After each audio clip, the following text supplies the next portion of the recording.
Good morning.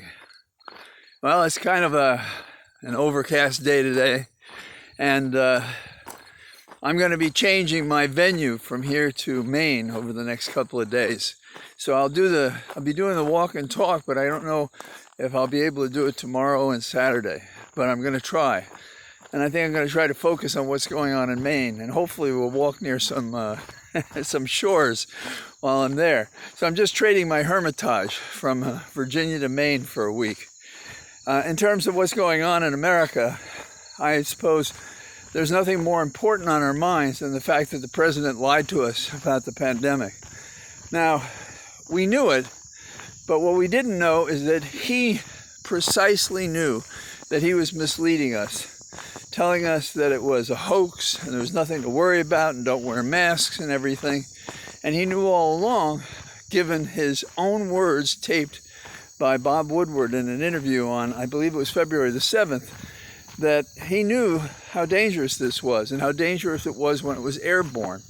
And that, yes, it would be dangerous if you touched things, but he knew that this was a very particularly virulent kind of virus, and he did nothing about it. The question, though, is the story he's telling us, or really telling Bob Woodward back on February 7th, the truth? And I think the part that's true is that he knew, because he gives us the details, so it tells us he knew how dangerous it was. But the part that I think is untrue is that he didn't want us to be panicked. The man doesn't care at all about humanity, so I don't think that was it. And I wonder if it wasn't other things. For example, you may remember there was this impeachment the early part of the year, and we had the State of the Union message as well. This was all around that period in February, and according to other sources before Bob Woodward's book came out, we knew that there was information given to the president about the pandemic. So I think it's much more likely that he didn't want the conflation of the pandemic and the impeachment going on at the same time. Also, he probably believed then, as I think he does now, that he had to try to manipulate the information so that the business would continue. And I believe he's thought from the beginning that that's the one thing that could help him get reelected. No surprise that he would lie about his motivation even to Woodward.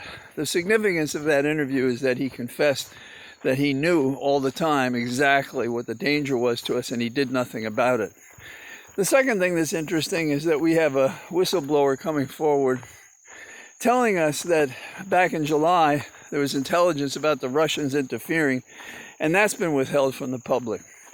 The third thing that comes to mind, and I suppose there's 4, 5, and 7 things that could come to mind, is that the Congress is back, and the Republicans, I almost said Russians. That's very interesting that I would, in my own mind, make that connection. But the Republicans, by Moscow Mitch, are going to pass a thin bill, which is not going to help people very much. It's not going to have as much money for the unemployed. It's not going to have that much money for businesses and so forth, because they want to be able to wave the flag that they're doing something as if they're the saviors of the nation, which means they must have leaned terribly on Republicans that don't want to do anything at all to agree to this.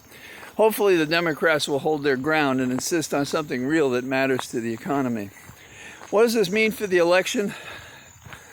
I can't imagine a worse thing other than perhaps declaring a false war than doing what any leader would do without regard to politics, is to try to master a pandemic, to be leading the charge to keep us safe.